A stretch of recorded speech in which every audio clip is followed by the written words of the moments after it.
What's up, Warriors fans? It's your man Max here for Warriors Latest. As always, like, subscribe, and hit that notification bell if you like what you hear, as I do post new Warriors videos daily. Now, the last 24 hours have been a slap in the face to me for Dub Nation. And the biggest reason why is Coach Kerr came out and said the main reason of his success and his longevity is because of Steph Curry. And as somebody who defends Coach Kerr time and time again, I'm just constantly shaking my head because this is basically saying that, hey, I'm Steve Kerr and I'm not a good coach. The only reason I'm a good coach is because of Steph Curry. It's basically him saying that, oh, I can't do it again. I'm only having the success because of Steph Curry. Now we look back at like great coaches, and it reminds me, I guess, of like Phil Jackson. We say, okay, he had two great players. He had Michael to work with. He had Kobe to work with. Is he a great coach? And I would say, yeah, because he took a team that was great and brought them to the next level. And I think, yeah, you could say that about Coach Kerr right now, but it remains to be seen. What can he do without Steph? And I'm not entirely sure anymore, especially after defending him so much and him coming out and saying that.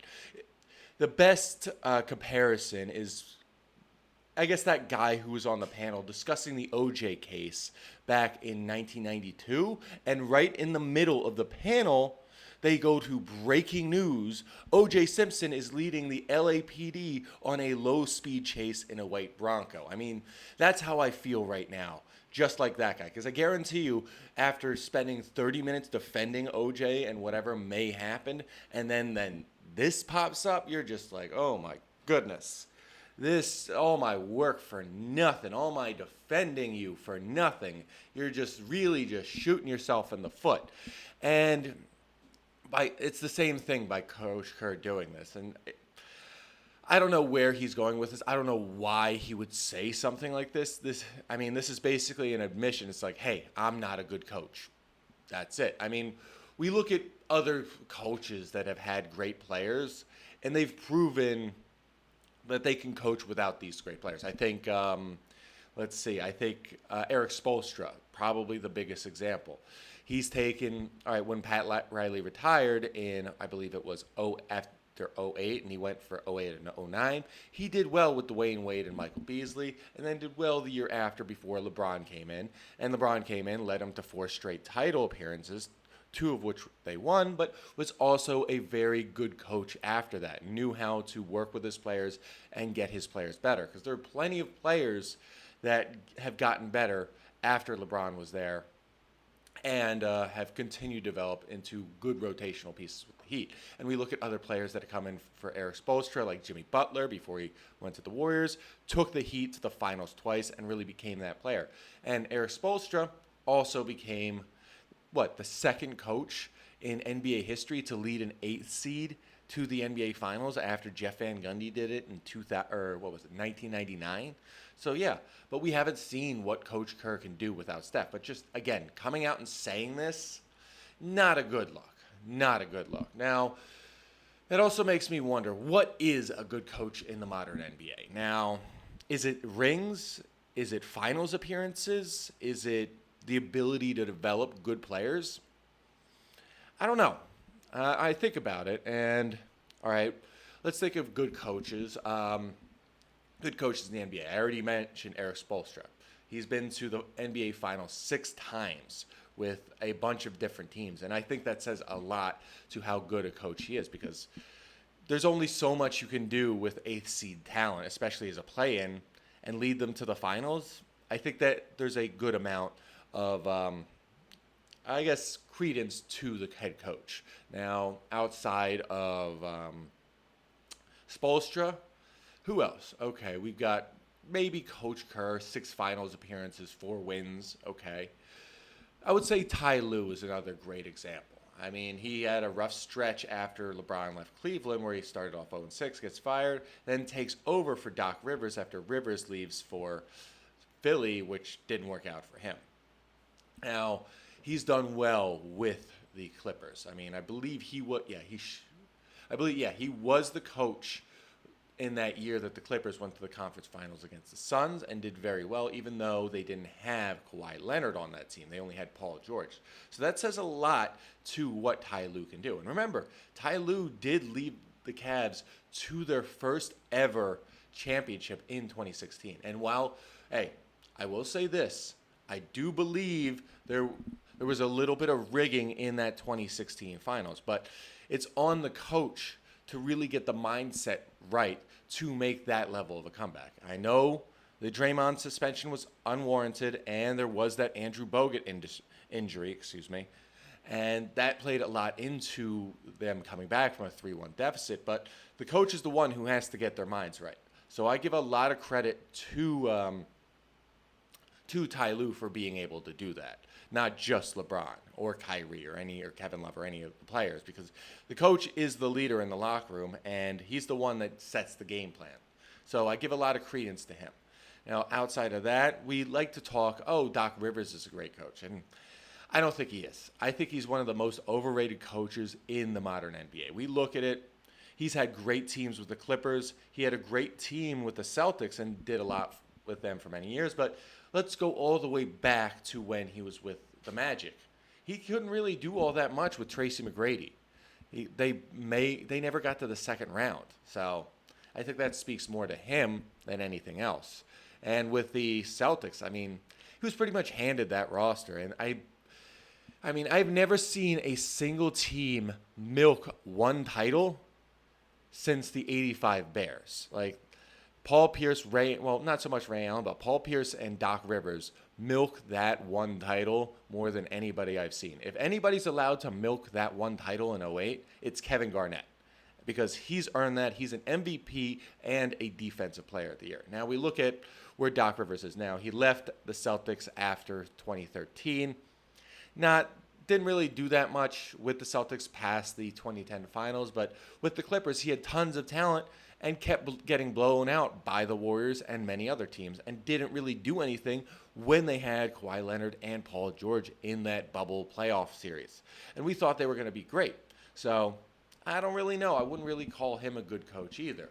Now, I think what really makes a good coach is the ability not only to develop players, but to work with superstars. Now, we look at Greg Popovich. He's developed players. He's developed Kawhi Leonard. He developed Tim Duncan. Yes, Tim Duncan was a number one overall pick, and so was David Robinson.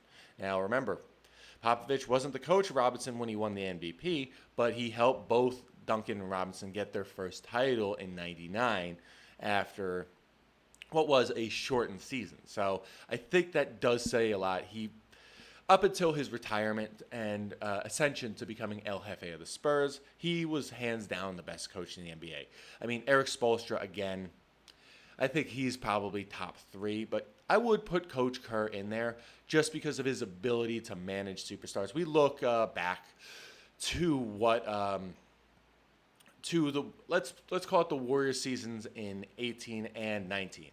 According to David West, who was, as you remember, the backup power forward, there was a lot of dysfunction in that locker room, but Coach Kerr was able to integrate everybody in. And I think that does say a lot to what he's able to do with stars. Because you can have a ton of stars, but if you can't coach them properly, you're kind of you're pretty much dead in the water. We look at, also, here's another example. We look at the Phoenix Suns, who have been through 3 coaches they're on their 4th coach in the last 4 years. They went from Monty Williams, who led them to the NBA Finals and really helped with the turnaround, to Frank Vogel, who did nothing with the team, even though he had Bradley Beal, Devin Booker, and Kevin Durant, and then Mike Budenholzer, who had the exact same team, but still couldn't do anything. And it's just frustrating to see. And it just goes to show, even if you're a good coach, if you can't manage stars, it doesn't matter how erratic they are, you can't really make it work. And you're not as good a coach as you think you are. And we look back with Buds, all right, he was a great coach with Milwaukee, was able to bring them along, and brought up a Hawks team that ended up being the number 1 overall seed in 2015. So I think that speaks to Buds being a good coach, but he's not one of the best coaches out there. He's just a very solid, I wouldn't say by the numbers, but developmental, by the book coach, I guess, that kind of thing. There's no out of the box methods with him. What you see is what you get. And I think that goes the same with Frank Vogel, as he took an Indiana Pacers team that was sort of on the fringes with Jim O'Brien and really made them a championship contender. Now, he helped with the development of Paul George, but they never made that next level. So I'd put them at the bottom tiers of, I guess, good NBA coaches, I guess, in the modern NBA. So I don't know how that really stands, but I think just being able to manage your superstars and develop players really goes a long way when it comes to being a good coach in the modern NBA. Now, all right, so say Steph retires. Obviously, I think Coach Kerr is going to go the same way that his own coach did in Phil Jackson and call it a career once Steph retires. Now, that makes me wonder who's going to be the next coach of the Warriors after Steph retires. And I don't know. I think it's going to be someone young. Maybe crazy scenario is it's his son Nicholas just immediately takes over. But the succession of great coaches is never an easy one. And it didn't work with the Bulls. It didn't really work with the Lakers. I mean, just thinking of great coaches of the past, with the Knicks after Pat Riley left, that didn't really work. They went through a coaching carousel that pretty much lasted until Tom Thibodeau took over and then unfortunately was let go because his old school methods of just wearing down his starters is not going to win you an NBA championship. Now, thinking about it, I feel like it's going to be a young coach that they bring up from the G League or a young, highly reputable assistant that they want to bring up. Maybe Darren Erman, the old coach who really helped Clay develop into the player that he is or became in terms of defense and shooting. Not likely, but you never know. Maybe it's James Borrego. He finally gets his full swing that he didn't get in Charlotte, because if you're coaching in Charlotte, you're basically asking for trouble. But I feel that it's going to be a young coach. I'm not really sure who, because this is a few years away.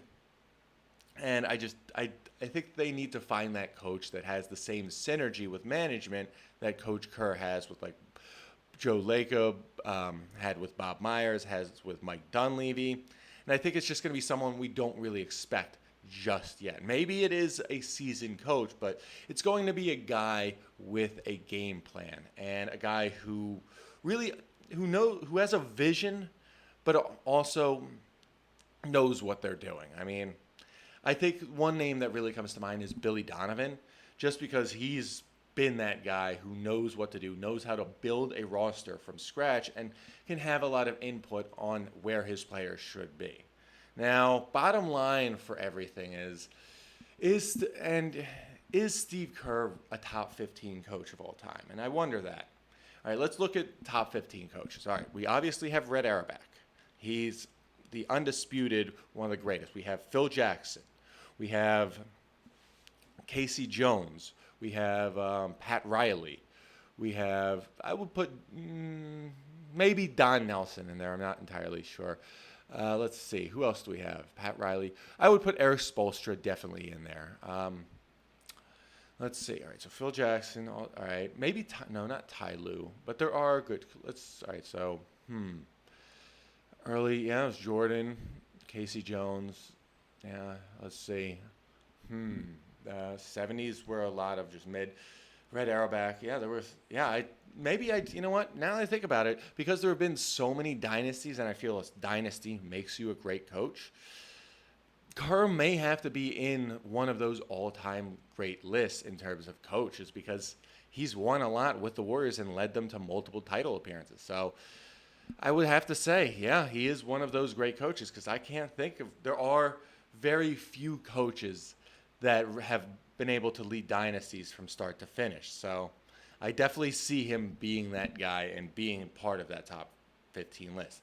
Now, I'm going to have to do more research as I think about it, but he definitely is in at least the top 15. Maybe not the top 10, but definitely in there. And maybe once he calls it a career, we can just do a deeper dive. But again, saying you're a great coach only because of Steph Curry is not going to endear yourself to the diehards like myself and your ultimate defenders, and it's just going to give more ammunition to the haters who think you should have been fired years ago.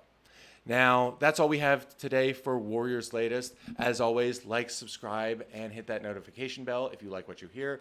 And you know what? If you have your own top 15 or top 10 coaches lists, feel free to comment them down below, as I want to really get a good list going, because I think that is important to understand what makes a good coach. And if you have ideas or thoughts on what makes a good coach, feel free to comment that as well. And also, if you have an idea on who the next coach of the Warriors should be, definitely put the list down there.